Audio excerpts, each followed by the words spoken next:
રોકાણ કરો એવી ઈચ્છા હોય છે કે અમારા પોર્ટફોલિયોમાં એકદમ સ્ટેબલ કંપનીઓનો સમાવેશ કરીએ, તો આ કંપનીઓ ખૂબ સારી છે. ફોર એક્ઝામ્પલ એફએમસીજી કંપનીની વાત કરીએ તો HUL, ITC, નેસ્લે, ડાબર આ બધી કંપનીઓ સારી છે. આઈટીની વાતો કરીએ તો TCS, Infosys, Wipro, HCL tech બધી સારી કંપનીઓ છે. પણ સવાલ એ આવશે કે આ બધી કંપનીઓ large cap, mega large cap કંપનીઓ છે, એટલે તમને રિટર્ન એટલું જનરેટ નહીં થાય. તમને કદાચ એવું જોવામાં આવે કે 5 વર્ષ સુધી તમારું બેંકનું એફડીનું વ્યાજ પણ નહીં છૂટી શકે. તો આ કિસ્સામાં તમારી પાસે થોડા મિડ કેપ અને સ્મોલ કેપ કંપનીના શેર હશે તો તમારો પોર્ટફોલિયો સારો એસ્ટાબ્લિશ થયો ગણાશે અને તમે રિટર્ન જનરેટ. હું મારી પોતાની વાત કરું તો મેં છેલ્લા 40 વર્ષમાં જોયું કે જે બહુ મોટા બ્રાન્ડ છે, ફોર એક્ઝામ્પલ રિલાયન્સ છે કે TCS છે, તો એમના 10 વર્ષના વળતર બી 12% જ 15% જ આવેલા છે. એટલે એનો શું થયું કે તમે બહુ મોટું જોખમ પણ નથી લેતા અને તમારી મૂડી બહુ વધતી પણ નથી. એટલે જો તમારે પોર્ટફોલિયોમાં થોડું એપ્રિસિએશન વધારે જોઈતું હોય તો તમારે મિડ કેપ કંપનીઓ એસ્ટાબ્લિશ જે છે, સ્મોલ કેપ કંપનીઓ એસ્ટાબ્લિશ છે તે ખરીદવી જોઈએ. અને એમાં પણ પાછી એવી કંપનીઓ કે જે ડેટ ઓછામાં ઓછું હોય, એટલે દેવું ઓછું હોય.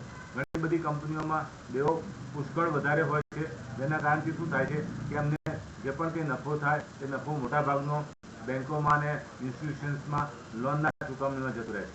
એટલે આપણે જે કંપની સિલેક્ટ કરીએ એમાં ઓછું દેવું હોય, મેનેજમેન્ટ ક્વોલિટી સારી હોય અને પોતાની પ્રોડક્ટની બ્રાન્ડ બનાવી હોય, ઇન્વેસ્ટર્સને રેગ્યુલર ડિવિડન્ડ, બોનસ બધું આપ્યું હોય તો એ કંપનીઓ લાંબા ગાળે તમને ફાયદો કરી આપે.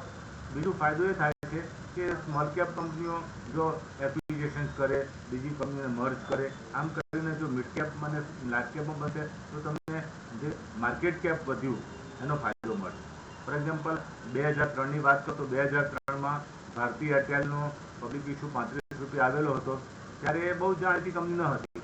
લોકોને એમ કે ભાઈ મોબાઈલ કંપની છે ને એનું વળતર કેટલું મળે. પણ આજે જોઈએ કે એને જે દક્ષિણ આફ્રિકામાં પ્રોગ્રેસ કરી, ઇન્ડિયામાં પણ પ્રોગ્રેસ કરી, એનો ફાયદો મળ્યો કે આજે એના 10 રૂપિયાના શેરનો ભાવ 1800 રૂપિયા ઉપર ચાલે છે.